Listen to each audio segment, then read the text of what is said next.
and Mahomes at bay. The Tampa Bay Bucs, Super Bowl 55.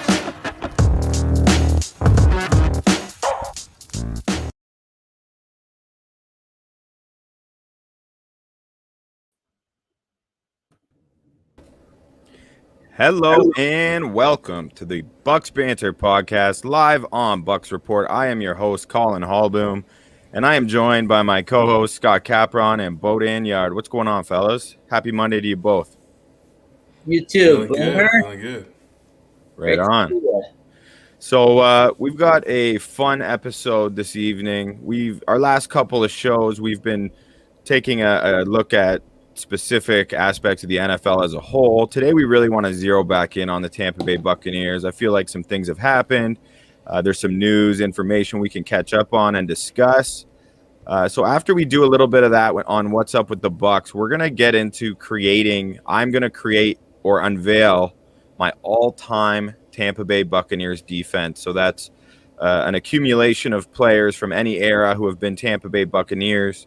And what would make the ideal starting 11 defensive unit? So I hope you, Scott, Bo, I hope you guys will be interested in that. I'm sure you will, or you wouldn't be here. Can't wait. I'm sure you'll get no pushback at all, and everyone will just be completely cool with your selections. And I got to assume it's Martin Gramatica heavy, as most Bucs defenses would be. So we're just all waiting for that. There we go. Yeah. So good. All right, well, let's start with what's up with the Bucs. Bruce Arians and Jason Licht, we haven't been on. We haven't talked about this yet, but Bucko Bruce gets a much-deserved raise. It sounds like he was actually a little bit surprised pleasantly by that. He wasn't expecting it or anything like that. He's happy to honor his contract as it was. And then Jason Licht signs an extension. Again, very well-deserved for the head honcho, the team builder of the Buccaneers. I mean, that's exciting for any Bucs fan to know that dynamic duo is going to remain together. You think Jason Licht signed his extension and then decided to give Bruce the raise, or do you think that was like a from the top Glazer's decision? Yeah, tough one. I feel like he probably got it and then realized, Bruce, we can find a little extra chunk for you as well here now that I'm locked up. Yeah, I didn't see the details on it. Is it it's not an extension for Bruce, it's just a raise? Right. Yeah. He's got a couple years left, I believe. So that's actually perfect. Yeah, that's he's perfect. Pretty old. And these things can go sideways pretty quickly. Not that I'm foreseeing Bruce Arians becoming a bad coach or anything like that, but you don't need to add too many extra years. Give him some extra Super Bowl cash, and perfect. Everybody's happy. Winning is the best medicine. So whatever health issues that have plagued Bruce Arians in the past, I think haven't been an issue since the last calendar year anyway. There's no complaints, nothing to talk about there. It's just I'm happy that Jason Light's going to be sticking around, and Bruce gets Jason Light's the big one, right? Jason Light's the big one, just to make sure that I don't think anybody was concerned about it at all this year, but that that you guys weren't selling out for a Super Bowl at all, right? This guy's got an eye to the future. You can see it in the way that he's structuring all these contracts with the new favorite term in Tampa, avoidable years. So I think you're in good hands with Jason Licht at the helm for sure, and then Bruce getting a raise more than deserved. Yeah, and you're totally right, Bo. Like he has had his eye on the future. He's never sold out for immediate dividends. And he's also been really great for any failed signings. He's had free agent signings, and there's a number still, or bad draft picks. He's not so stubborn that he's not willing to cut bait. The way they structure their deals puts them in a position to do that by limiting guaranteed money. So he's really done a good job of that, and that's why they've been in the position they are this offseason, where they can look to the future a little bit and borrow a little bit of money from future years to keep this impressive group intact. And I mean, we've talked about it ad nauseum. I think any Bucs reporting network has, but it deserves to be mentioned constantly because it's really a theme of the offseason in the NFL as a whole. It's such a unique thing. Yeah, and first of all, I would say that Avoidable Years sounds like a band that opened up for Sublime in 1996. Call and any fan would feel this, but to actually trust your GM and trust your coach and like what they've done, that stability is almost priceless, right? Because you're thinking about what some other teams have, and especially in the NFL when there seems not as much, I don't want to say power struggle, but who's actually putting these teams together? How much power does each head coach have over the actual GM and the ops guys, right? And it seems to be clearly defined in Tampa, which is important for any organization, sports or otherwise. And look at what the results have been, right? So just, yeah, I mean, not unexpected, as you said, but at the same time, it's done, and just what a great thing to have off your list. Absolutely. Well said. So minicamp took place last week, and there were some fun little like subplots to that. And my personal favorite, if you go back a week prior, Bruce Arians was getting asked about Tom Brady. How's Tom's knee? What's the status heading into minicamp? And Bruce was very clear in saying he doesn't expect Tom to do much of anything. He's going to just kind of be a coach out there. And then sure enough, first day of minicamp, the clips start coming out. Brady looking bouncy as hell in the pocket, throwing the ball. Brady said, "Hell no, I'm coming back, baby. I don't care. My knee is healthy. I got the TB12 electrolytes or whatever I need to stay fresh." And that was really cool for me to see.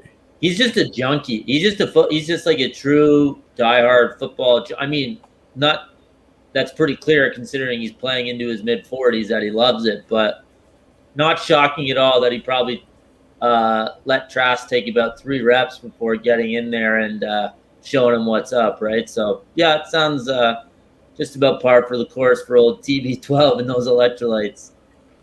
Yeah, it's super on brand. I don't know. I forget what if we have this on the rundown, but that Chris Godwin article, I think we all read it today, when he's just talking about Tom Brady, and Tom Brady truly has that on to the next play mentality. To me, that's just the embodiment of this. Is like the smallest details, he's still taking care of them because he's just like, I'm just not going to get beat that way. And isn't it funny, Bo, that he has the on to the next play mentality, which some people might have, but he actually physically has it by literally throwing the ball into the ground when he knows the play is going nowhere, and just take, as opposed to potentially losing 4 or 5 yards and just like, all right, 2nd and 10, we can still get a first down. Kind of like it actually manifests that mentality actually manifests itself in the way he organizes and plays a game. Yeah, it's truly a mentality for Brady. Yeah. Like for a lot of like athletes, a lot of people in general like take plays off or like take like little moments off and are just like, well, I don't have to do this, so I'm not going to do it. Like Brady's just like, I'm just going to master all the details and move on. Like that's it. And it is not, I mean, it is not easy for any athlete to concede a loss or a quote unquote failure on any part of a game, any individual play, like in football. And he's just like a true, lose the battle to win the war kind of guy, right? And it comes out, and it's just this is another example. Yeah, and like you said, like when you trust your quarterback's decision making, you're not going to have any issue with him doing that. You just feel good. Okay, Tom didn't like that. We got this one here. Exactly. So, yeah, totally. Like you said, manifests itself amongst the entire team, which is cool. Joe Trion, Bucs first-round pick. We've talked a lot about Joe Trion. He was on the field participating for the first time with his teammates as expected during last week's minicamp. That's good to see. Apparently, he looked good.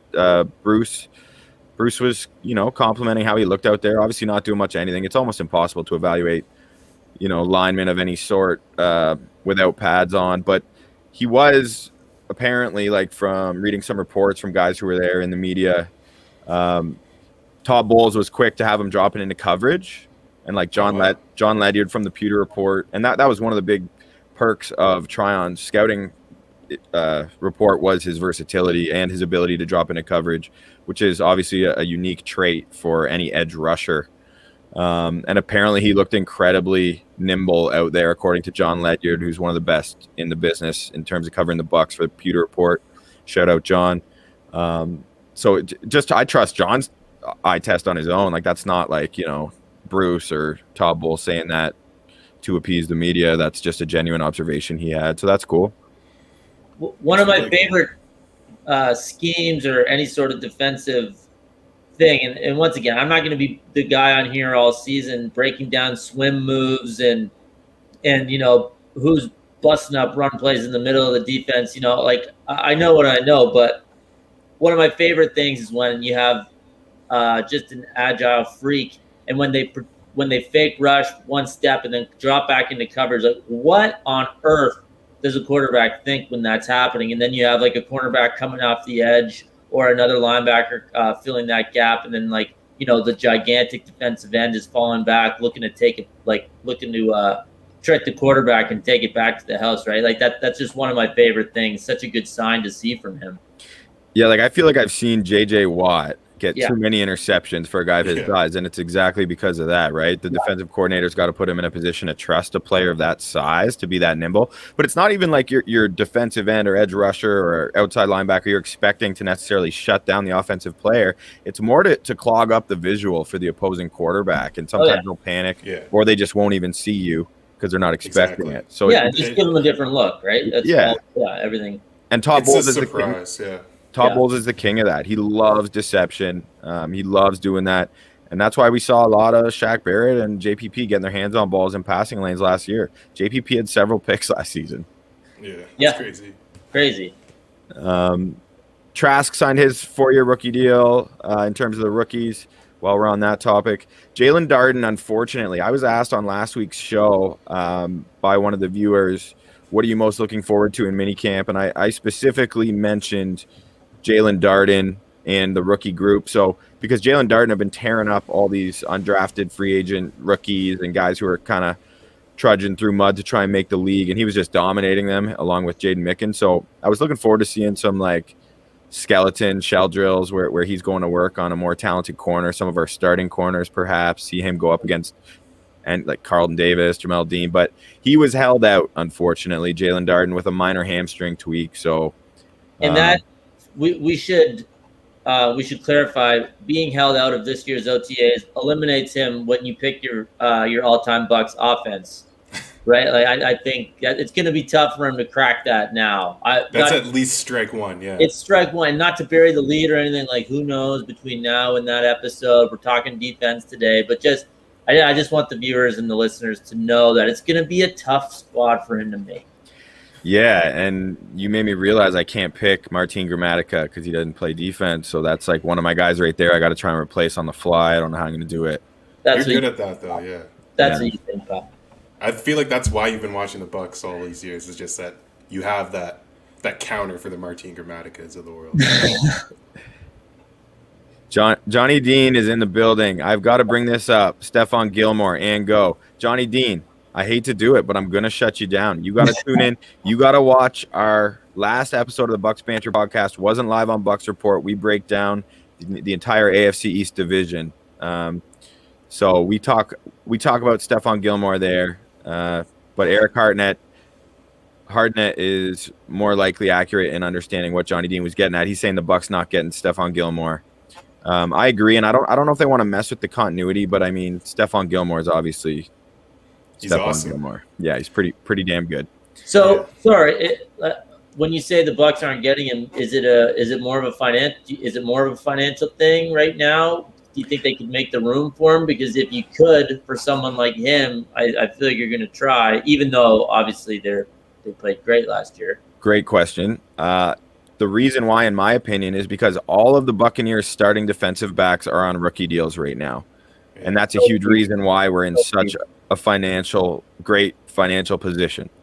So Carlton Davis is up for a new deal after this offseason for one, and he's going to command big money. And if you want to keep him in Tampa, you got to free up money. Ryan Jensen is due for a new deal. Our stud center, arguably the best center in football, according to Brandon Thorne, who is my go-to offensive line guru per se. Chris Godwin. These are guys we're going to have to pay, right?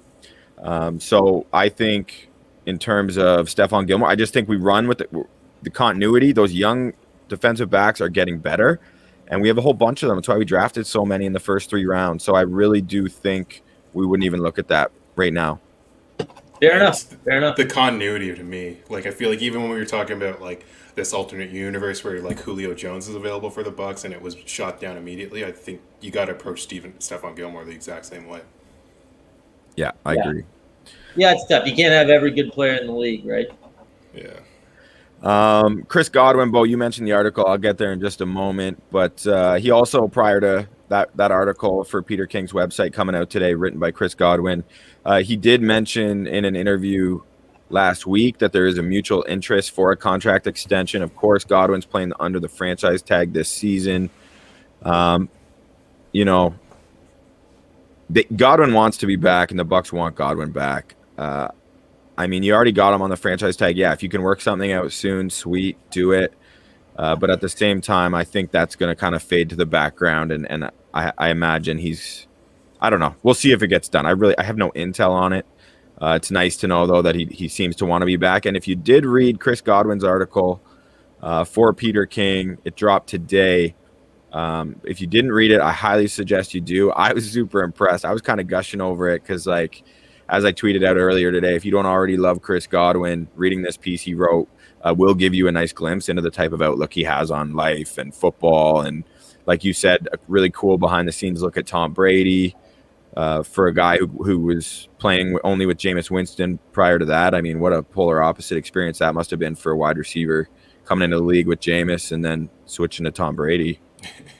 Yeah, like having the ball thrown to him was just around him. Yeah, not just in the stadium that they both happened to be in that day.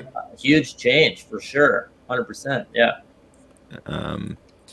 So yeah, and then another cool thing that I didn't know about Godwin was like first of all he talked about developing his love for the game as an offensive lineman, because when he was playing like Pop Warner, they had like weight restrictions for what positions you could play. Yeah. So because he was a big kid, he was like tall and he was too tall and heavy to be allowed to play a skill position. So he developed his passion for the game as a lineman, which I found really cool. So like, that kind of explains the origin of his like physical style of play in the blocking game or the run game at least, or his willingness to get his nose dirty. Yeah. Not a diva wide receiver, right? Not one, or not pigeonholed as that. That's for sure. You can tell that from just watching him play now. He just loves blocking. I thought it was hilarious that his first like team he ever signed up for and played for was called the Bucs, and he ended up being drafted by the Bucs. And that's funny. It was a really good article. Like I was not expecting that from Chris Godwin at all. I just expect him to be the super hard nosed slot receiver who likes hitting people and catching the ball. And he does like those two things, but yeah, he's a really positive outlook on life as well too, and really humble as well. Yeah, growing up in Delaware. He's 6 years old. His first year, the team he gets put on is the Bucs, and sure enough, what year was it? It was 2002, the year the Bucs won the Super Bowl. So Godwin, that was his team at that point as a kid. The smallest things can impact what team you cheer for. So pretty cool. I didn't know that because Godwin isn't out here like trying to glorify his upbringing. He just quietly goes about his business. So I just loved reading that article, and if you haven't, you should definitely check it out. Search Peter King's account on Twitter, or maybe it's like NBC something. Probably be helpful if I had the link handy. Maybe we can get that into the comments. I think people can find it. Yeah, you're right. We're capable intergalactic group. Capable searchers. Yeah. They found us. So. Yeah. Is there any other big news that either of you gentlemen want to bring up or discuss before we get into the nitty-gritty, juicy titty? This is been looking forward to this episode since we kind of came up with the idea a handful of weeks ago. So I'm glad we got through the Bucs stuff. A little bit of NFL around the league type of info updates, but I'm legitimately pumped to talk about this team that you've assembled here. Boom. Yeah, I've got some Jake Paul thoughts, but we can get to that at the very end. Yeah, leave that, please. Yeah, no worries. But yeah, so what I'm going to be doing here is position group by position group. I have been challenged by my co-host here to create a starting defensive unit and I have every Tampa Bay Buccaneer who has ever been to choose from. So of course, only one at each position, unless it's a position where there's two on the field. So I'm just picking the starters for my team, my all-time Buccaneers defense, any era. And it's not easy to do, and I still encourage you to challenge my choices. I know a lot of you folks who are regulars checking in on the show will not be afraid to do that. So please do so. So where you guys want me to start? Why don't I start in the trenches, like right up front on that defensive line? One sec, Boom. Just before we start, I just want to say, Bo, how, like, are we geniuses? Like, Collin has to do all this research and deep dive comparing different eras, and we just get to sit here and rip it apart after, like, sign me up. I might just grab a dart and lay out for a little bit, but let's go. The thing is, I've known Collin basically my entire life. I'm willing to bet that he could have done this off the top with less prep than you or I did for what we were doing. So also, I don't feel super bad for him. No, me neither. But just let me have this, all right? It felt really good like about 30 seconds ago. So if we can just go back to that. But all right, Boom. Let's get into it, pal. All right. Yes, and revisiting the nostalgia. This has been a heartwarming experience, but challenging myself at the same time because I got to make choices. So, defensive end. I picked 2 defensive ends, edge rushers. I'm going with the traditional format. So I'm going 4 D linemen, 3 linebackers, 4 DBs for this particular roster, and you'll see why as I unveil it. So one of my 2 defensive ends I've chosen out of all of the defensive ends who have ever been in Tampa. First off, and in no particular order between the 2, I'm not ranking them. These are the 2 guys I have chosen above the rest. Simeon Rice. So, yeah. I mean, Simeon Rice was a beast, and I feel like he kind of got like overshadowed on that great Bucs defense under Tony Dungy and John Gruden. He was the 3rd overall selection in the 96 draft by the Arizona Cardinals out of the University of Illinois. 8 double-digit sack seasons in the NFL, 5 in a row starting in 2001 when he joined the Bucs the season before they went on to win the Super Bowl. So he's a super durable player as well. He only missed 1 game in his first 5 seasons in Tampa for, such a physical position like edge rusher. That's extremely valuable. And for anyone who doesn't know, who's newer, check out some Simeon Rice clips. Like, he was a major factor at this point of his career. He really entered his prime when the Bucs acquired him. Just like a powerful, athletic defensive end, 6'5", 270, great motor, hunger to sack the quarterback. So he really fit in perfectly on the edge, rushing the passer alongside Warren Sapp. And like I said, I think Sapp kind of overshadowed Simeon Rice a lot, and I think because he commands so much attention on the field and off it. So, Super Bowl champion, integral piece of the vaunted D that helped bring Tampa its first Lombardi trophy. Simeon Rice locks up one of my 2 edge rusher positions. And sorry, let me make one thing clear. I forgot to say off the top, gentlemen. I am picking these players based on their performances as Tampa Bay Buccaneers. As Bucs, yeah. So I just want to be clear about that. So if some guy like lights it up on another team and comes to the Bucs for the tail end of his career, that doesn't. That's no, for sure. And I mean, no argument on Rice here for me. He was a 3rd overall pick, I think, in the Keyshawn Johnson draft. One of those guys, one of the first guys, like when I started really watching college football in the Big Ten, especially as a Michigan guy playing Illinois, just a total freak, like that guy shouldn't be playing in college kind of thing.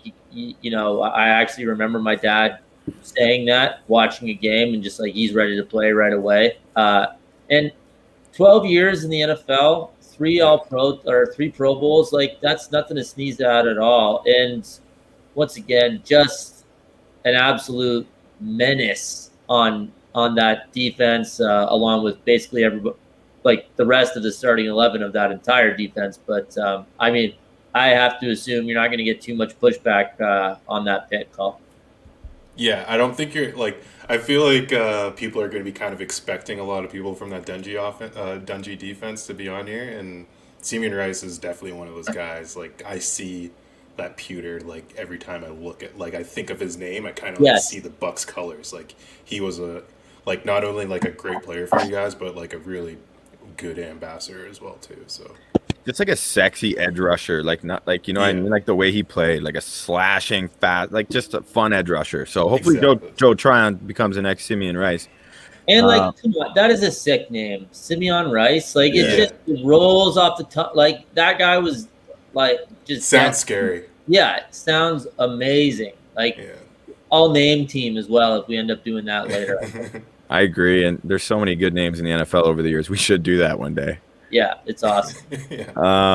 All right, so my other edge rusher to pair alongside Simeon Rice coming off the edge, Leroy Selman. A little bit before my time. I hate to admit it, but Buccaneers fans know. Johnny Dean, hold your horses. Don't worry, I was getting here, dude. Leroy Selman. He, of course, is my other edge rusher. He was the first overall pick in the Buccaneers' inaugural expansion season in he was the first overall pick in 76. 1976. Yeah. Six times Pro Bowler, 3-time first team All-Pro, 2-time second team All-Pro. He's part of the all NFL All 80s, 1980s All Decade team. He was a Defensive Player of the Year and Defensive Lineman of the Year in '79. He's in the Bucs Ring of Honor. Jersey retired by the Bucs. A member of the Pro Football Hall of Fame and College Football Hall of Fame. Wow. Yeah, his resume. Those accolades really added up, eh? That's not gonna lie. Didn't know much about Leroy Selman before today, but yeah, just doing some reading. Oh my goodness, the numbers and just some of the achievements he put up there. Holy not bad. Exactly. So I'm not gonna pretend because I was throwing on the Selman tape all day today, breaking down his all his moves, but he's fun to read about, and I have watched in the past what there is, and I know Bucs fans love. He was rocking those creamsicles. Oh yeah.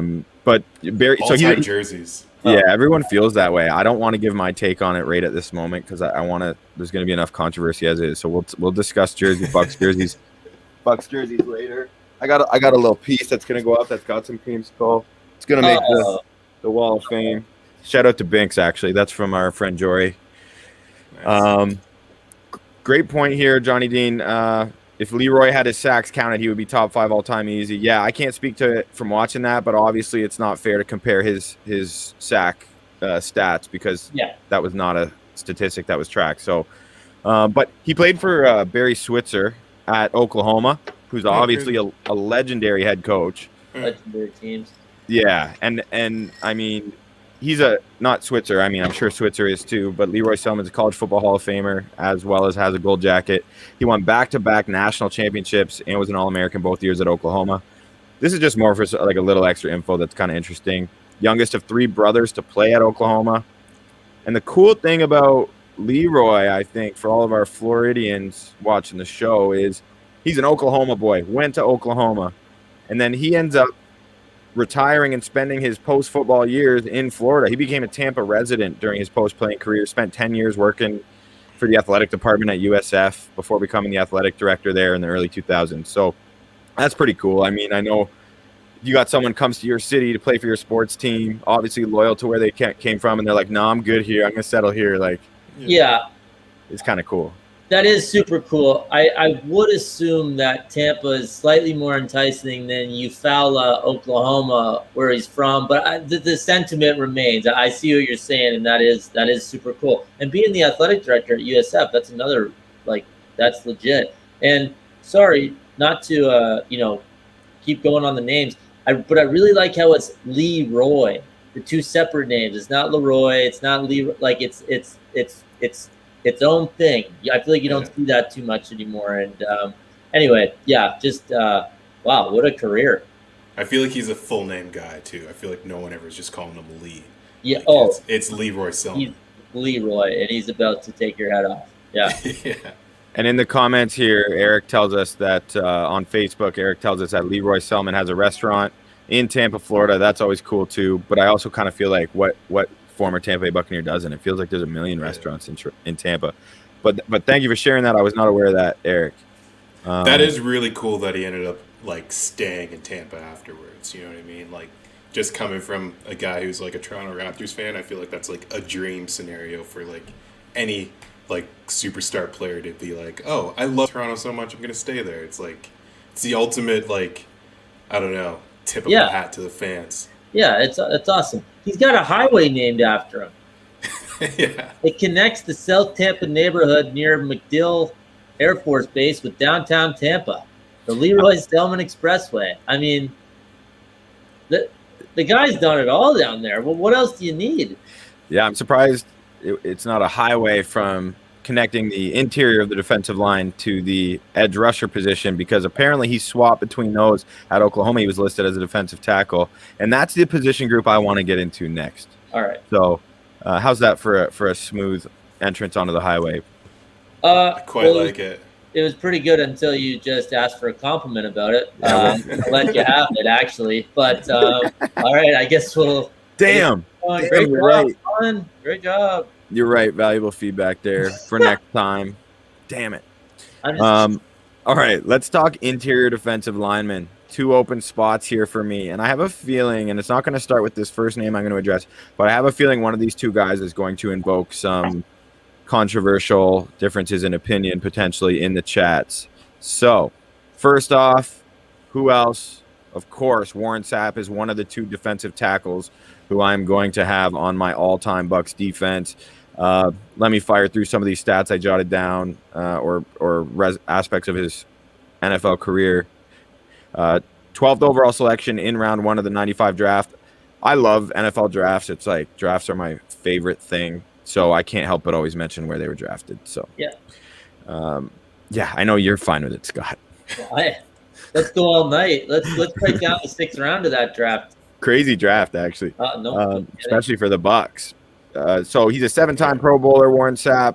6-time All-Pro. 4 of those were first-team All-Pro. NFL Defensive Player of the Year in 1999 to match his number, 99. He's, of course, in the Ring of Honor. Has his jersey retired in Tampa. He was a unanimous All-American at Miami. Now, Scott, this is really going to get you going. I don't know if you know this, but what I'm about to talk about. So, in 1991, he is technically an NCAA champion at the University of Miami, okay? Yeah. And I thought of you the whole time I was reading, found myself down this little wormhole. Yeah. But Miami was not the sole NCAA champion in 91 in college football. They split the championship with the Washington Huskies. Yes. Because both teams were undefeated, but they were obligated to play in their respective bowl games, right? Yeah. Due to obligation, sponsorships, whatever. Yeah. BS from back when. So yeah, not even that long ago, but so that's how they were. So it's just kind of funny when you see that, and I'm like, as many complaints as there are about college football playoff and the system, the BCS system, at least we have a semifinal and a championship game at the collegiate level. And it was something that it was in that time. I don't know if it was that year exactly, but Miami and Washington were actually supposed to play at the start of the year, but there was a hurricane, like a literal hurricane in Miami, and it got postponed or canceled altogether. And I think they made it up the next year, and Miami just absolutely rolled them, because it was kind of billed as the national championship game, but the following season, I could be remembering wrong, but there's something like that going on there with those 2 teams, so that's funny. But yeah, imagine playing your whole season and explaining that there are 2 now. There's a you're a tie. It's a tie. Yeah. Oh, is it? How come? Oh, we don't know. Oh. All right, yeah, that totally makes sense. Well, Michigan's last one was in 97, and they split it with Nebraska. It's not even their own. Anyway, yeah, totally ridiculous. But yeah, so anyway, back to Warren Sapp. 4 seasons with double-digit sacks in the NFL, including 16.5 in 2000. High sack totals from defensive tackles. Those are always special. That's insane. Yeah, that's nuts. Bo, I don't know, but he's the first. I think of Sapp even before I think of Derek Brooks when I think about Bucs defenses. I don't know where you would be on that one. Yeah, I would as a guy just growing up with that Sapp era. I would say Warren Sapp is probably the first person that comes to mind. But I still think of Simeon Rice as one of the all-time ambassadors on that line as well too. Yeah. I just remember him. I don't know why. Maybe it's NFL Blitz or something like that, playing in the video game growing up. But Derek Brooks, Simeon Rice, Warren Sapp. They stick out of my head. And Sapp also with the no gloves and just the tape. Yeah, he's exactly. One of the all-time. I feel like I've watched so many I feel like every time I start thinking about Warren Sapp, I end up watching a ton of his interviews, even the interviews from right now, and he's just him talking about the combine and like how he felt about the draft process in general, him just being like, I just need to get out there. I'm going to destroy this league like immediately. And he, like as soon as he got snaps, like he's so good. Literally one of the only people in the world that has something on The Rock. So that's another thing that I always like bring around with me on Warren Sapp. Is that like the recruiting story or something? Yeah, the recruiting story, and him just basically like when they were on the team, he would just literally just kind of bully The Rock and just be like, "You can't play because I'm here." Yeah, like, yeah. He's got a nasty mean streak. Everyone knows that. Feared throughout the league. But you're totally right too, and I don't think it's just you, Scott, that kind of views Sapp as a face of that defense. Even though like Bucs fans probably are a little more biased towards Derek Brooks. Yeah. Because, he had the belly, he had the braids, he had the big smile, the celebrations, the trash talking personality. So he was the focal point within the media as well, right? Like I remember being very young, pretty young anyway, and it was the Battle of the Bays. They were coining it. And it was Green Bay versus Tampa Bay, of course, and it was all about Sapp versus Favre. Yeah, that was the thing. That was how it was billed always, right? Yeah. Wow, seems crazy now that Tampa played that division twice every year. It just seems makes so much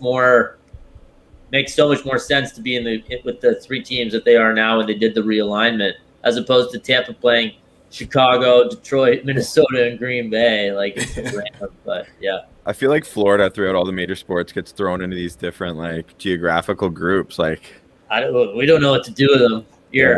Play the team from Wisconsin. That makes sense. Yeah, no kidding. I feel like they just like put them wherever they need media rights, basically. Yeah, it's true. Yeah. So, so Warren Sapp, of course, and then my other defensive tackle. This is the one I'm really curious to hear what our listeners have to chime in. So, I want to know who you guys would pick for the other interior defensive lineman. For me, I'm going with Gerald McCoy. Drafted 3rd overall in 2010 out of Oklahoma. He was drafted just after. First went Sam Bradford. Second went Ndamukong Suh. Of course, current Buccaneer, and the much meaner, more effective version of Gerald McCoy at every level. But that being said, Gerald McCoy, man, like he was a good dude and he was an effective football player despite never winning at the NFL level and in Tampa. And I think it's important to separate the two. Like, how can a defensive tackle single-handedly carry a team? Like, can Aaron Donald even do that? Like, you know what I mean? Like, it's football, right? You need to have a stable roster and something built around this guy, at least like on that side of the ball, to expect him to directly impact your wins and loss totals. 6-time Pro Bowler, all with the Bucs, of course. All his good stuff was with the Bucs. He's a 4-time All-Pro. Don't forget that, people. Not to say that All-Pro is the end-all, be-all for assessing how good you are, but it matters. Totally. To be in that conversation, whether you're first team, second team, I don't know. At that point, it's semantics often. And just ask Lavonte David when we get there. But anyway, yeah. So we're already getting some comments criticizing the Gerald McCoy take. Not surprised by that. Like, can I just jump in here? Like, I think that you're going to get some controversy here too, but I think it's all an NFC South thing, right? Like, you guys are pissed he went to the Panthers. Man, I think it's more about how Gerald McCoy carried himself in his time here. He's a different breed. And the perfect comparison is Ndamukong Suh, because they were the two top defensive tackles coming out. Ndamukong Suh is getting fines, getting flags for being just like a mean SOB who wants to rip your throat out and feed it to your children kind of dude. Whereas Gerald McCoy more wants to serve your kids birthday cake and like he's super friendly and happy-go-lucky. And that's just the way he is as a dude. Yeah. And that is what I believe for Bucs fans, just being a Bucs fan my entire life, that I think that's kind of the primary reason. And then the Panthers thing in the end really just kind of made it that much worse. Well, yeah, when you found out he was going to the Panthers, you were like, was your head not like this for like a while? Yeah. Like, I would just be so pissed off about that, especially like, I don't know. It is, but like his production and durability are pretty, it's undeniable. Yeah, that like, and that's my whole point. Yeah, second I would year, say like who do you have in behind him? Vita Vea. Well, and that's 4 years. Vita's just not on the field enough, and I believe Vita's impact goes way beyond. Like he's like a true like nose tackle, but not like that would hurt Vita in this case. It's simply a matter of he missed most of last year. Vita's impact, he hasn't done it long enough. I think it will not take long, maybe one more season for Vita Vea to be Vita Vea before he could replace someone like Gerald McCoy on my list. I just think Bucs fans need to remember Gerald McCoy was all we had at a time. 7-time All-Pro, 6-time Pro Bowler on a terrible tire fire of a team at the time. Losing his franchise in professional sports, guys, that's us. We can't forget that. Come on, let's keep our heads about us. And Gerald McCoy was good, and I don't care about his personality because you know who else is known for having that like friendly, like whatever personality? Tristan Wirfs. Yeah. Maybe the best right tackle in football as a rookie, and that was a critique about him coming out. And he sure handled Cam Jordan pretty well this year. Yeah. You know, sure handled everyone pretty well this year. I'm sure. I think a lot of it is just probably associating his tenure with losing, right? And he was a high pick, and even though he's a defensive tackle, like he can't stop Jameis from throwing picks, right? Like which is what happened for basically his whole career, his whole time with the Bucs. If the pushback is because Gerald McCoy is synonymous with losing, then, it's probably an argument worth listening to. But like we were saying, the durability, like he had the one season where he only played 6 games, but every other season it was at least 13. He started every one. Like mentioning with the Pro Bowls and the All Pros, like he's good, man. Like he was good. Yeah, and my dude there in the comments is criticizing him, saying he's just a run stuffer. I disagree. I mean, if you look at his stretch from 2012 till 2016, he's going 5, 9.5, 8.5, 8.5, 7 sacks as a defensive tackle. I mean, that's damn good. He's good in both. Damn good in both. So sorry to disagree with you, Eric, but that is how I feel regarding that. I think he was a nice combination between being a really good run defender and a more than adequate pass rusher as well. And think of how hard it was for him with who he had rushing the passer around him. Throw JPP, Shaq Barrett, like quality edge rushers around Gerald McCoy. I'm sure he'd have a lot more. Are these people in the comments throwing out any other suggestions, or are they just hating on McCoy? Like a nominee, because if there's going to be 2 people, there has to be. That's true. Yeah. Yeah. So that's a good point. So in the comments, suggest who you think you would have instead of my choice. Please. That's a good call. I love that. I think Vita Vea is probably going to be the consensus one, but I just feel like the resume for Gerald McCoy he has to be that second DT. Right. So I like it so far. No hate from my co-host at least, so that's nice. All right, so that's it. That's the front 4 right there. And Vita Vea will probably take over for Gerald McCoy within a year or 2 is my best guess, assuming he can stay healthy. So this is the most fun position for me to do right now. Cool. Before I move on to this, Jeffrey Olson coming in on YouTube says, if you knock McCoy for being too nice and losing too much, then maybe we should talk about taking out Leroy too. So there you go. And Jeff, I can't talk to Leroy Selman. I don't know his character. Sure as hell sounds like a real nice fella owning these restaurants and being just such a good ambassador in the city and athletic director. So that's a great point. Like, consider that too, right? And I don't care if you're nice. I don't care. There's different types of people. How you perform on the field is all I'm judging you by. And if your teammates like you and you are respected by your teammates, you can carry yourself however you want. Yeah. Right? Yeah. But the linebacker position, obviously I got to pick 3 linebackers when I'm talking Tampa Bay Buccaneers football. Like you see behind me, I got the autographed Derek Brooks right behind my fat head. One of my favorites. You got the 02 Super Bowl banner. Oh, see Mike Allstott. So I appreciate the glory days for the Tampa Bay Buccaneers. And like I think most people, I don't expect any complaints regarding this choice. One of my 3 linebackers is Derek Brooks. Played with the Bucs from 95 to 2008. And he was the same draft, and I know most Bucs fans know this, but you got to say it anyway. He was the Bucs' second first-round selection in that 95 draft. So they just went gold jacket. We're going Sapp, then Derek Brooks at the end, towards the end of the first round. Pretty incredible haul. He's what I call a career Buccaneer. 11-time Pro Bowler, Pro Bowl MVP even, which is kind of jokes for a linebacker. Yeah. You don't really expect that. So he's a 9-time first team All-Pro and then a 5-time second team All-Pro.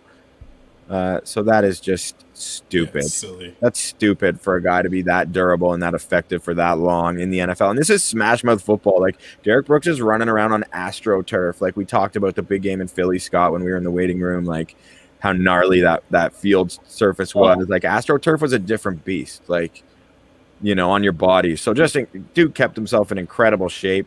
Throw in a Walter Payton Man of the Year in 2000. I feel like Derek Brooks could win that every year still. He's just such a good dude. Ring of Honor, of course. Number retired in Tampa and at Florida State. ACC Defensive Player of the Year, 2-time All-American at Florida State. College Football Hall of Fame. He's got the gold jacket too. Pro Football Hall of Fame. Defensive Player of the Year and Super Bowl champion in 2002. I'm trying to do this quick, Yeah, well, you know, he's almost too good. Yeah, like I could go forever. Exactly. Yeah. 5 picks that season in 2002 and 4 touchdowns as a linebacker. That's just insanity.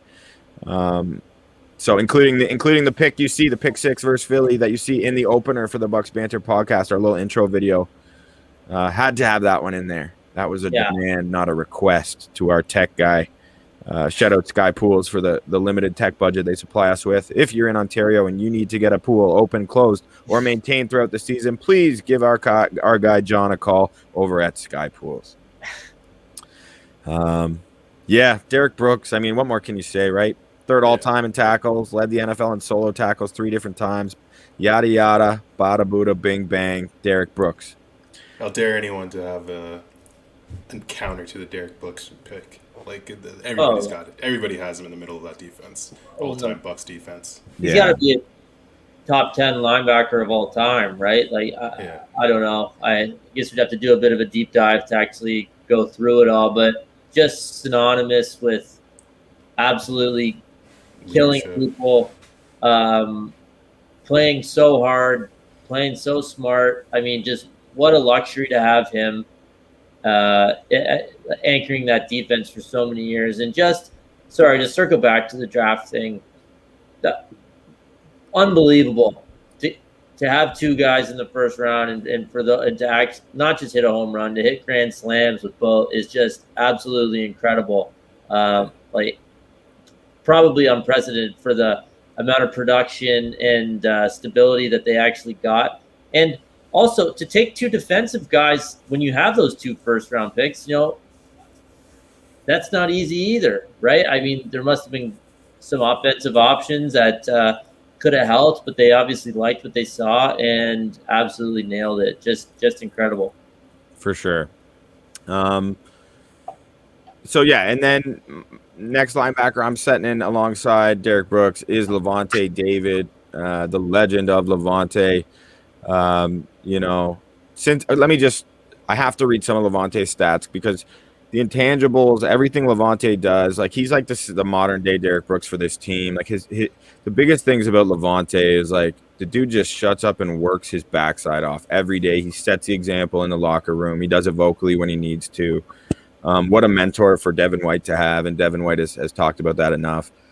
But Lavonte is so good against the pass and the run. Like, to have that combination is just such a special trait for a linebacker, to have both, that it really is like such a difference maker in the middle of your defense. And I mean, so he's one of 2. So since he entered the league in 2012 out of Nebraska, he is one of only 2 players in NFL history. And I can give you guys a little trivia on this. One of 2 players in NFL history with 1,000 tackles, 20 sacks, and 10 interceptions through his first 8 NFL seasons.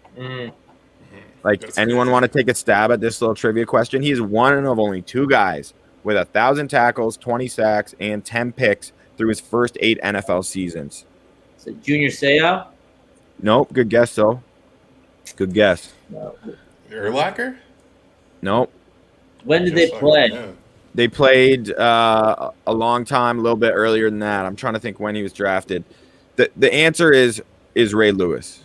Okay, yeah. Okay. I guess Yeah. Tough one to put anyone in the spot. I was hoping some people in the comments might have jumped in on that. That was gettable though, but we could have gotten that. Even we should have got that. All right, fair enough. But like, just think about that. Like, that's pretty elite company, wouldn't you say, at the linebacker position? Like, that's crazy, right? The diversity in terms of how he plays the game. So he's also, since entering the league, and this is NFL wide, he's first in solo tackles, third in total tackles, first in fumble recoveries, sixth in forced fumbles, third in tackles for loss. So like, I'm talking about how good he is, how fast he is, and dynamic, and everyone talks about that. Like, he can play coverage. Dude can tackle too. Just because he's playing beside Devin White now, people forget that because he's kind of assumed a bit of a different role. Lavonte David can do everything you need and more. He's second in the NFL in interceptions amongst linebackers since he entered the league. Fourth in passes defended. Yeah, I mean, okay. Just watching the Bucs a little bit more. Oh, go ahead. No, sorry. I was just gonna say I'd love to offer some pushback on the pick, but absolutely, like. And then it's even more impressive when you actually start looking at these guys, pro football reference pages, and you're seeing all these numbers and just how, not just the eye test we've been watching since he joined the league, but the actual numbers to back it up. Sorry, Bo, go ahead. Yeah, no, I was just going to say, like, having watched the Bucs a lot more closely in the last 2 or 3 years, or however long it's been that we've been on this little bit of a run with the Bucs, but Lavonte, especially when we're talking about a roster like this and you're trying to set it up under that Tampa 2 where you only have 3 linebackers, he's like one of the most malleable Bucs players that I can remember, or like that I've watched in the last like however long this has been. Like, to see him, just the way that he's approached Devin White and integrated Devin White's game into that defense, like almost to like a secondary to himself, being like, okay, this kid's next, like this kid's unbelievable, and he just does everything you would ask for a captain to do. You could just picture that he'd be like, okay, whoever you've got as your middle linebacker here, they're going to play middle linebacker. Lavonte's going to move wherever you need him on that defense. So it's a really, he's going to be one of those all-time Bucs, very Derek Brooks-esque in my books. Maybe my favorite Buccaneer ever. Yeah. Wow. Yeah, he's in a very short list of a couple names who is one of my favorite Buccaneers ever, Lavonte David. He does nothing wrong. On the field, off the field, he does nothing wrong. Tell me what Lavonte David does wrong, and I'll run away crying. I heard he doesn't always return his cart back to the corral, like at the grocery store. Oh, he's one of those guys? One of those, which is a tough one to come back from. But like, maybe it's circumstantial. Like, sometimes people are in rushes, and then maybe the next time he actually puts 2 in there, as kind of a pay it forward scenario. But rumors. Don't quote me. I've seen him pushing old ladies' carts back to the corral for them. See, so that was one of those times. I mean, maybe he knew where the cameras were. Boom. Can we rule that out? His little TMZ. That was a plant. Maybe he just stole it from her. No, that's what Warren Sapp would do. Yeah. Okay, final linebacker. No, so I saw someone in the comments suggest Hardy Nickerson. I'm actually going with Devin White, and I know he hasn't been around long, and I know that Devin White isn't beloved by Pro Football Focus, for example, in that specific like analytic model. But what I've seen from Devin White since he has joined the Buccaneers, and I watched him at LSU too, but I'm judging him by what he has done in his short time, these couple seasons in Tampa. I just think he has been an absolute difference maker paired with Devin White. Like, talk about like the way he attacks running backs or quarterbacks or whomever. Like, he can sack you. He knocks the crap out of running backs who are just made of nails and do not get rattled. And you just see them like seeing stars and getting up and be like Christian McCaffrey on the mic'd up last year was like running up to Devin White right away. And he's like, "You're the best in the league." You know that, right? Devin's just like, yeah, no. Yeah, I know. Like, that's pretty good praise from Christian McCaffrey, right? Like, he didn't even know he was being recorded. So Devin White's just special. He's special, and he's going to be a problem in the NFL for a long time. I think people can make real arguments about Nickerson, though. For sure. For sure. Kind of the first one I would. Well, it's hard because I absolutely think White will be on this list if we do it again in a couple years or whatever. But Nickerson was good. Like, what was he? A 5-time Pro Bowler, 4-time All-Pro, another NFL Man of the Year. Like, the Bucs just have these unbelievable citizens, either cart corrals or not. It's pretty impressive here. I don't know if anyone's dropping Nickerson. Sorry, you said someone's dropping Nickerson's name in the comments here. We've got a couple. We've got a couple Nickersons. I think that's fair. And did it come down to those two when you were making? Yeah, Nickerson was right on my list. This is the one where I feel like I kind of reached. I'm going by how much I love him, and I'm getting lots of hate on this one. So I think that's fair. To be honest, I guess it's my own bias. I have to acknowledge my own bias in this case, and obviously I haven't. Like, Hardy Nickerson was a bit before my time, and I know I picked Leroy Selman as well.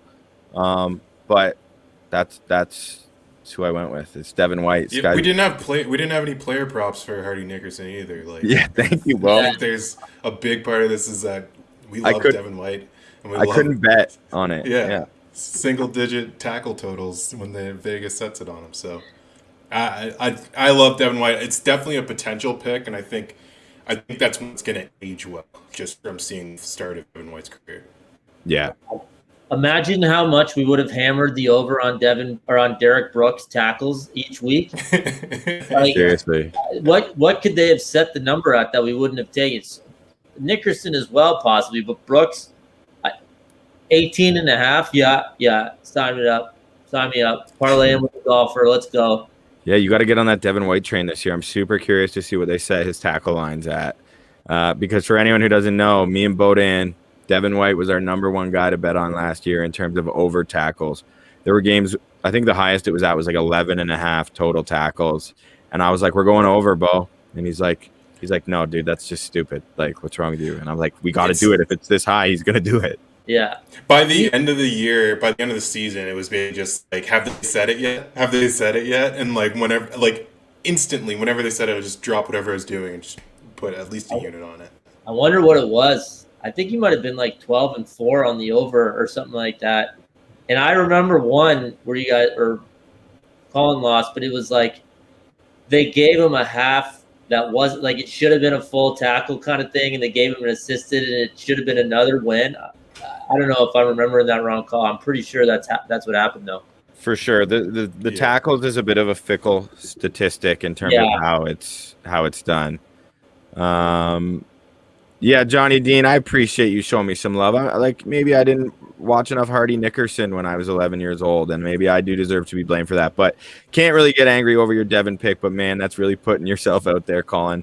Better hope Devin lives up to Hardy now. So there we go. I promise you, he's going to be mentioned in that conversation, if not succeeding Hardy Nickerson. But shout out to Hardy. Yeah. I feel like there was like a lot of like Devin White, kind of like a Tom Brady-esque like leader when he was at LSU. Like even as a freshman, he was like, leading that defense. So I've got high hopes for Devin White and what he could mean for the Tampa Bay Bucs. Yeah, can we get Ed Orgeron on the pod? I would love to hear him talk about Devin White. I could ask him. I almost tried. He hasn't returned any of my emails. Actually, I'll keep on trying to book him, but you got to meet him at the fish fry down in the bayou. Yeah, exactly. He's not on email. So true. On email, that's how you would say it. Exactly, on email. I need to go Tigers. Yeah. Shout out to my guy Sheldon Quarles as well. Always perennially underrated linebacker who played alongside Derek Brooks. Love Sheldon Quarles, and he's in the Bucs front office, so that's really cool too. Okay, the cornerback position. We've covered the front seven. It is time to dive into the secondary. I'm rolling with 2 corners and 2 safeties. So first cornerback, I mentioned Lavonte David as potentially my favorite Buccaneer ever. This guy is also in that top 2 or 3, and I refuse to take a stance one way or the other. That's Rondé Barber. Just an incredible player, just so similar to Lavonte and Derek Brooks in terms of how he conducts himself on and off the field, but mainly we're focused on the field, hence the fact why Warren Sapp is on the list. Rondé's a stud, absolute stud. Led the NFL interceptions in 2001. First cornerback in NFL history to have 20 career sacks and 20 career interceptions, which he achieved in 2005. So he went on to have 27 more interceptions after that and 8 more sacks after that. So that's bonkers, like Charles Woodson type stuff before Charles Woodson was up in it. And Rondé Barber remains the only player in NFL history with 45 plus interceptions and 25 plus sacks. Those are pretty valuable stats that I think need to be, acknowledged. Tough, durable dude. Most consecutive starts by a defensive back in NFL history at 215. That's unbelievable, right? Think of how hard it is to be playing that position against dynamic receivers, right? Rondé Barber's got a resume, bro. Led the NFL in fumble returns for touchdowns twice, 3 times finished top 10. He has 5 seasons of 90 plus total tackles. And two where he was over 100 in total tackles. He had 10 picks in 2001. So his combination of supporting the run and tackling, right, which is a lost art often with these DBs these days, or at least these shutdown corners. They can't really tackle. They might be absolute ball hawks, but they can't tackle, or one way or the other, right? And then you get a guy like him who can just do them both at an elite level, and it's special. So how is this man not in the Pro Football Hall of Fame? It is one of my biggest issues in sports. I don't understand it. He will, right? Come on, what are we doing here? Yeah, and I sure hope so. So yeah.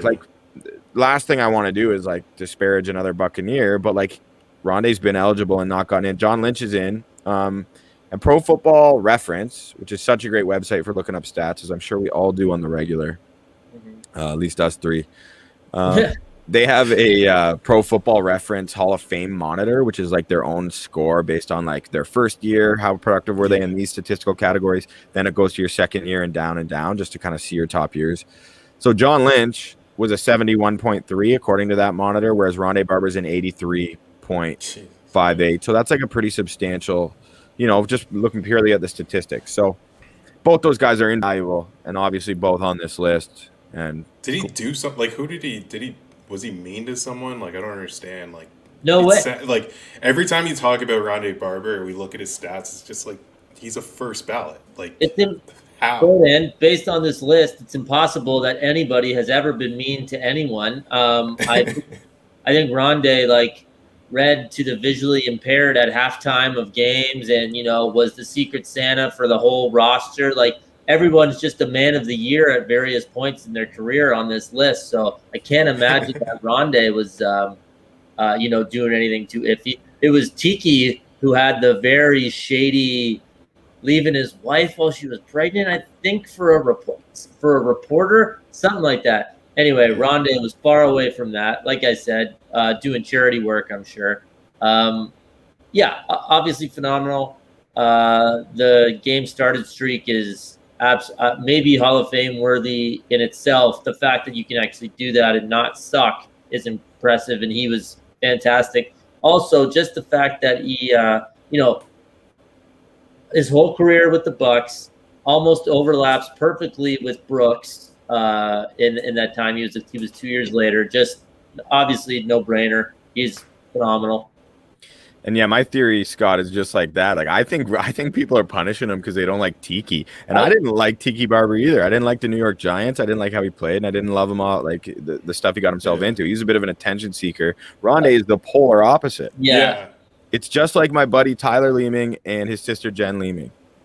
Jen is Rondé, and my buddy Ty is Tiki. Right? It's pretty much the angel, the perfect angel, and the devil. Oh, no. And they happen to be related. If Ty listens, he's going to come on and say that he is actually a better athlete than Rondé and Tiki, so we better get rid of him.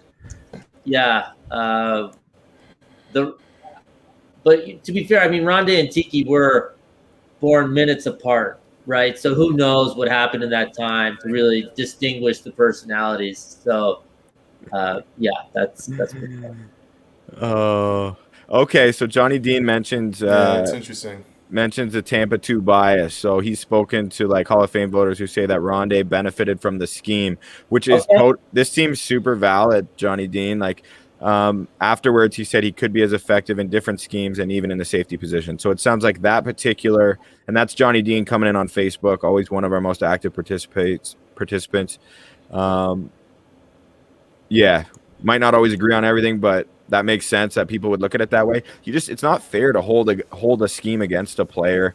I think that team was just so good, that defensive unit, that they just feel like they can't throw them all in all at once, you know? Yeah, and if Johnny's point is about being a Hall of Famer, if that's what's holding him back, then all right, that's valid. But, for this list, obviously it's the best Bucs of all time. Well, guess what? That was the scheme they ran under Kiffin. So here we are, right? So. Yeah. Shout out Monty Kiffin, man. What a G.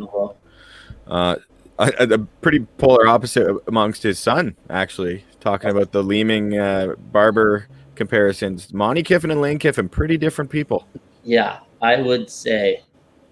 So this one is what kind of like surprised me going back through, because I really tried to use a lot of statistics to like guide my final decision. And obviously I have my own biases.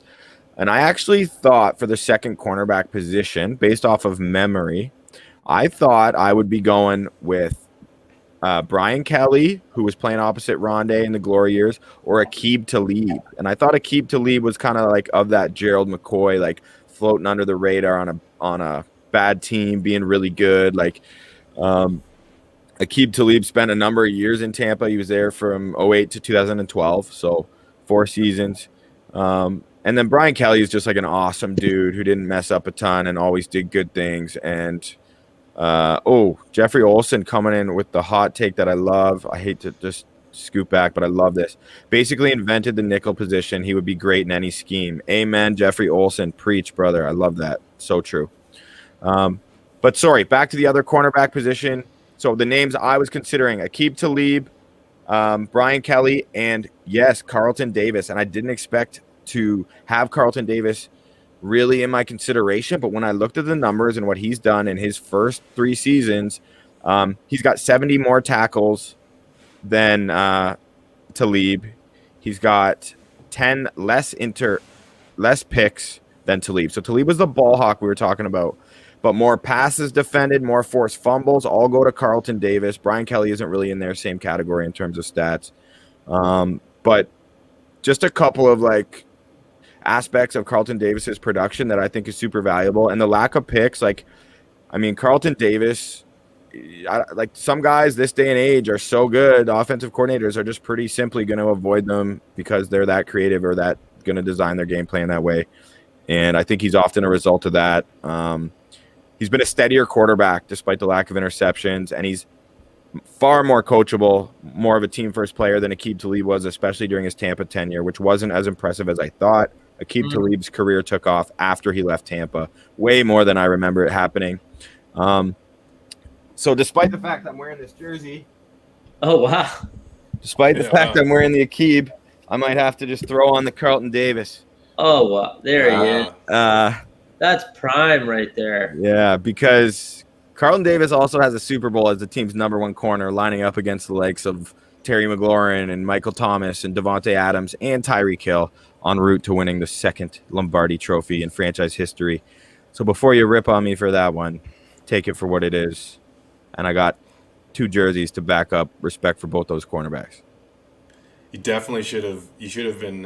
You should have had the Carlton Davis underneath the Aqib Talib to unveil this pick. I thought about it, but I don't think you know what it's like to live as a thick boy with 2 C's. Like, easy coming from Simeon Rice over there talking to Warren Sapp, telling him to put another shirt on, bro. Like, no, I can't do that. I'm sweating right now, as is, and it's cold down here. Fair enough. Getting hot over here, Bo. Okay, it's getting warm. We don't need our boy with multiple jerseys, just showering 3 times a day. I still think it worked, Call. I think that reveal was good. Yeah, I like the Aqib Talib pick when I first when we were going through this earlier.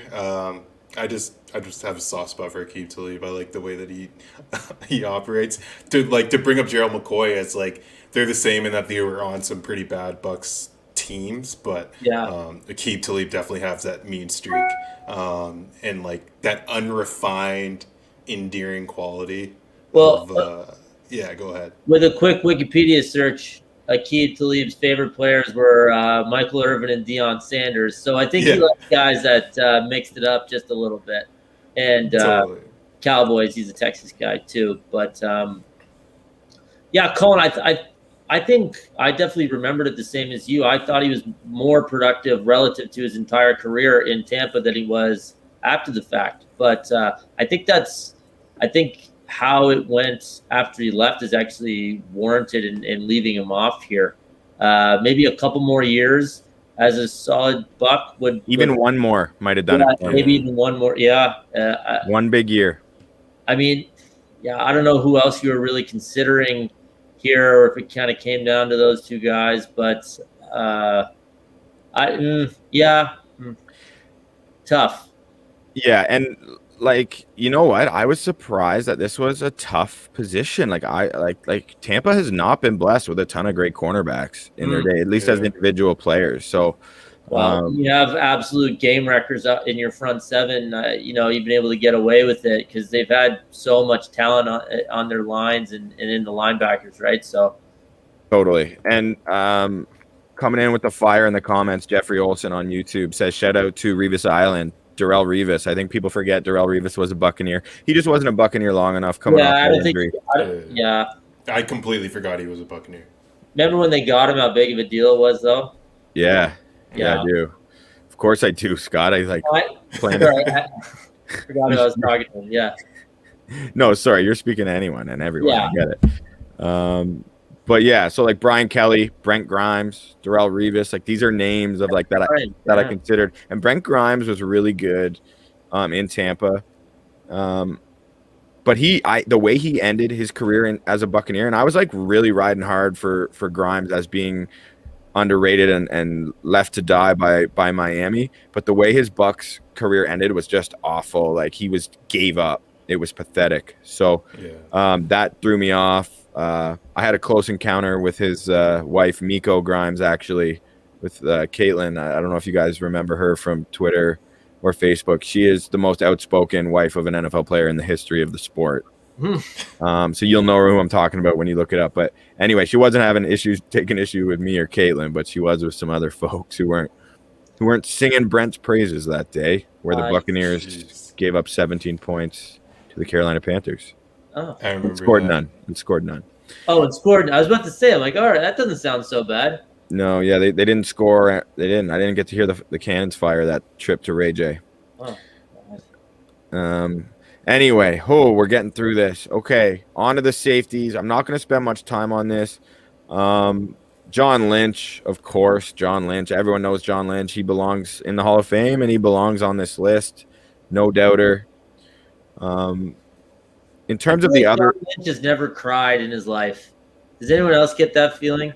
Like he just maybe he can't. Like he's had some sort of tear duct thing, but like he just absolutely wrecked people over the middle. Like just bone jarring hits, and he was playing. It's a little bit different even now compared to then in the 20 years since his prime kind of thing, but. Such a vivid football memory of mine is the white boy safety for Tampa just wrecking people. Yeah. Right? Like, and his numbers obviously back up. He's one of the best Bucs ever. This is a no-brainer, obviously, but like he was super fun to watch too. Yeah, and I like talking about the white boy safety. That leads me right into the other safety who I'm going to pair with John Lynch, and that's Chris Conte. Oh, yeah. There's no way. No, I'm just joking. You want to end this podcast right now. Unless the Conte family is sponsoring this, then he's not making the list. Yeah. If you guys want to donate, we could work something out. We wouldn't need much. Also, they're not Sky Pools. You understand? Like they're not. We're not doing that many favors to them. Yeah. To us before. Do you guys remember the stiff arm by the Steelers tight end on Conte on? I think it was like Monday or Sunday. It was Monday Night Football. Yeah. Yeah, it was. Ended his career pretty much. It was the. I remember asking you why you want to be a Bucs fan every time I was watching Chris Contenti play. Wasn't that when Fitzpatrick started 3-0, and he was just absolutely lit it up. And it was Pittsburgh Tampa Monday nighter. Am I remember I that? think that Chris Conte was a year or two before. Oh, okay. I think. Yeah. So we'd have to check it out. But I don't love remembering these days anyway, because I'm just happy to be where we are now. Yeah, Conte was Thanos. Thank you, Johnny Dean, the professor. No, the other corner or the other safety I'm going with after 1 year in the NFL, Antoine Winfield. What an impact rookie season. And I think it speaks to the not super high quality group of safeties that have been in Tampa opposite John Lynch. I think that's been a serious struggle for us. Drafted Mark Barron 7th overall, I believe, the 1 year. He's since turned into a linebacker and fizzled out of the league. There's been some guys, Bradley McDougall, Tenard Jackson, guys I liked, random players who I thought might step up but never really established themselves.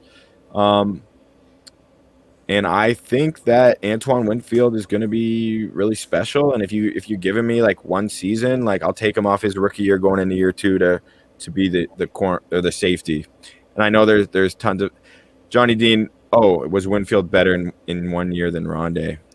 No, Rondé's best years were still a lot better, unless you're talking about rookie years. And I don't remember Rondé's rookie year. Sorry. So I don't remember watching. I think there's he also had a comment about putting Rondé at safety, but I feel like that's a cheat at that point. It would feel like a cheat. I think of him as a corner. Yeah.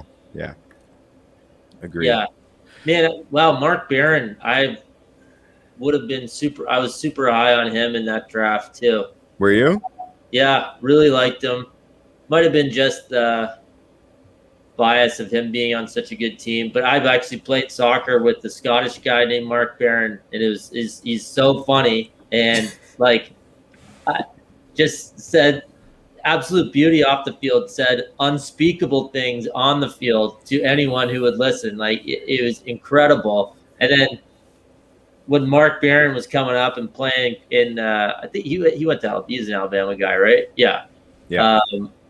Anyway, just funny that those were two Mark Barrons that kind of had access to at the exact same time. But anyways, yeah. So okay, so you're gonna stick with Winfield. So clearly the recent Super Bowl is weighing heavily on this roster, which isn't even a criticism, by the way. It makes sense. They were really good.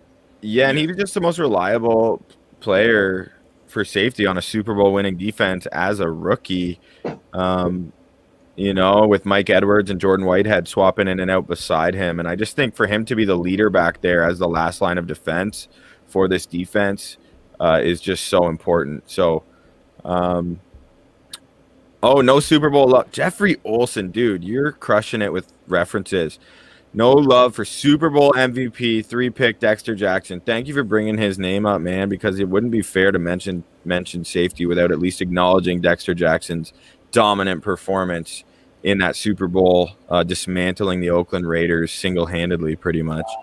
But no, Dexter Jackson didn't do enough outside of that game, and he was solid enough that season, but I'll take Winfield all day, every day.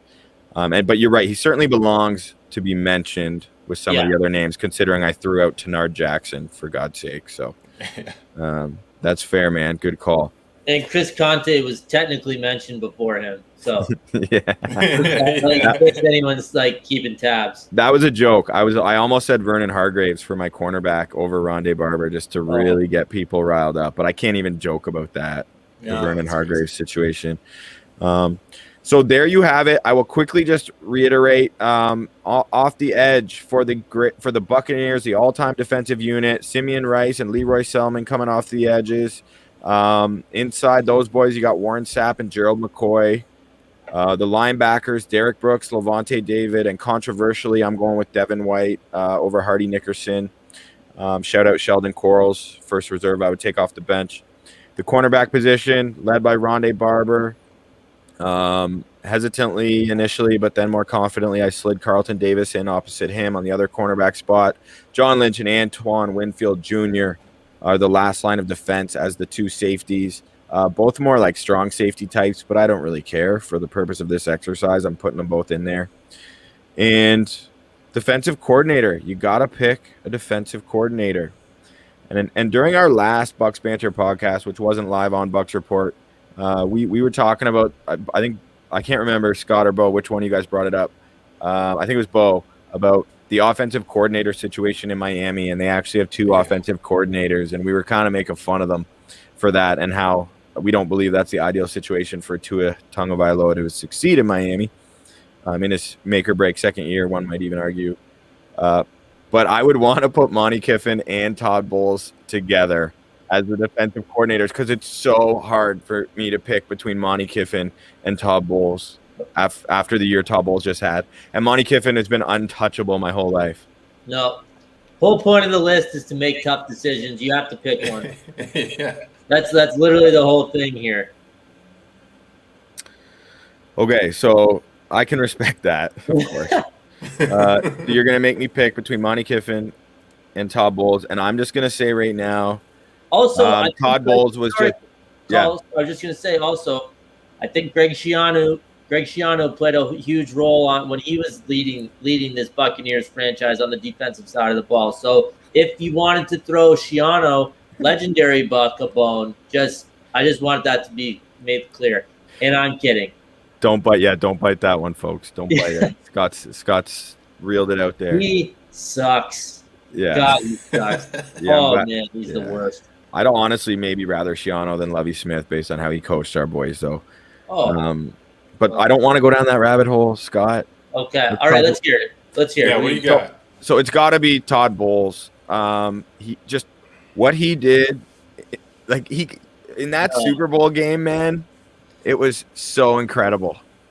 Are you shaking your head because you disagree strongly, Scott, or because I just Monty Kiffin is as synonymous with those defenses as any of those guys, who are star players, and how often does that happen? I feel like Monty Kiffin was 92 years old 40 years ago, and he's still, right? And what Bowles did, absolutely incredible. But if it's kind of a lifetime achievement Bucs thing, I still think Kiffin gets the edge. Yeah. Also, he also helped orchestrate a Super Bowl win. So it's not even like Bowles necessarily has it on him. Now, Bowles shut down Mahomes, obviously, which is, a special accomplishment unto itself. But it's got to be Kiffin. I think, I can't hate on that. You're the one who's making me pick, man. My bad. I'm sorry. I know. I just love them both so much. So I think that if there was some way to measure how much the coach's game plan affected the defensive unit's success, I think Todd Bowles' influence in the postseason was worth more value to that particular semblance of players, especially that young secondary, to play way above what they were physically capable of. And I think Todd Bowles' scheming and genius and the way that he just owned Andy Reid in that offense in that Super Bowl game was something that will stick with me forever. And Monty Kiffin over a lifetime, yeah, you're right. And maybe I should be picking him for that. And maybe it's the recency bias involved. But his was those players were so stacked, so great at all levels. And not to take anything away from him for it, I love Monty Kiffin. I don't like arguing against him. I would prefer to just argue for Todd Bowles because I think the coaching job he did was as close to a perfect game as you can have as a play caller in the NFL on either side of the ball. And rarely do you see a defensive play caller put such a triumphant fingerprint on a game. And what Todd Bowles did in that Super Bowl was just unbelievable. I still get shivers thinking about it. It was pretty unbelievable. And I feel like when I was watching the Bucs in that postseason run, I was like, how did this guy flame out in New York? He is doing everything right, week to week, and making every adjustment and just showing so many different looks, even out of halftimes. It was a crazy run, but yeah, I can kind of see I can definitely see where Scott's coming from on Monty Kiffin because he is synonymous with that 2002 defense as well.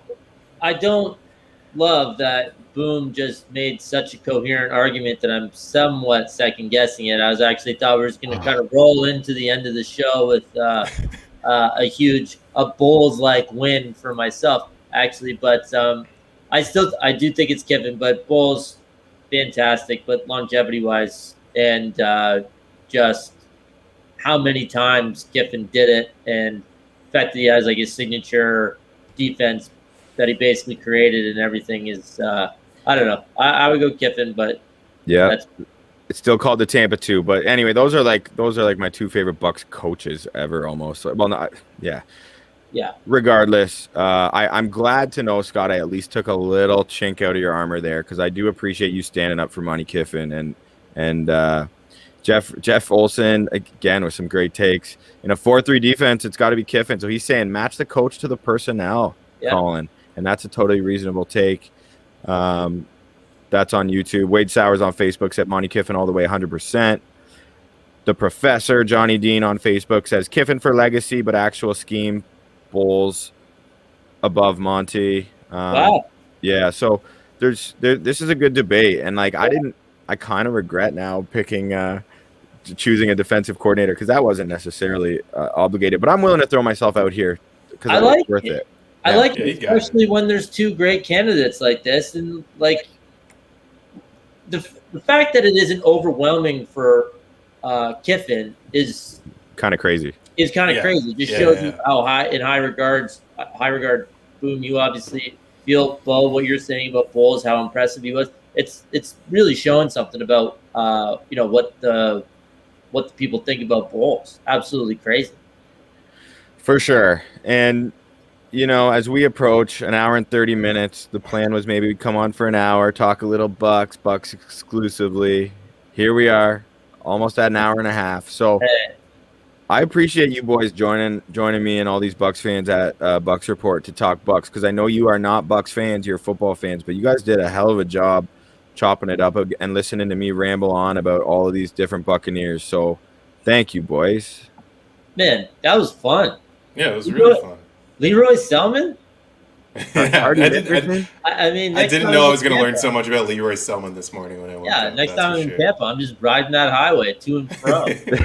Leroy stole the show tonight. Oh, but seriously, wow, what a career. And going through these guys and just looking at these incredible Hall of Famers and everything, so cool to do it from a Bucs standpoint, but it makes you kind of want to just look at each franchise as all defensive team or all offensive team, right? It's just kind of a cool exercise to go through. Yeah. I wonder if we could just do it like, do we think that the Tampa's all-time defense is the best all-time defense ever? That's very interesting. Like, where do they rank? No, we can do it another episode. Off the top of my head, I would guess Chicago's is better, but that's like, look, when Collin sent us the list of the 11 guys, I said, who is scoring against this team? I mean, obviously it's ridiculous. It's literally a cross-generational all-star team. Yeah. It's good, but hard to imagine many franchises have a better crew of 11 than that. And you can't run the ball against them at all. Like, there's some susceptibility in the back end, I guess, but so I would think there's probably some other all-time teams that you could throw together that would be a little sharper on the back end maybe, but that was a lot of fun. And thank you, everyone, for joining us on Bucs Report. Make sure you check us out on Twitter at Bucs Banter. Please, lots of good stuff there where we link to our YouTube channel or our podcast, which are on Spotify and Apple Podcasts. We don't only do the Bucs Report show. We're talking league round topics all the time. We're doing division previews for every division in the NFL.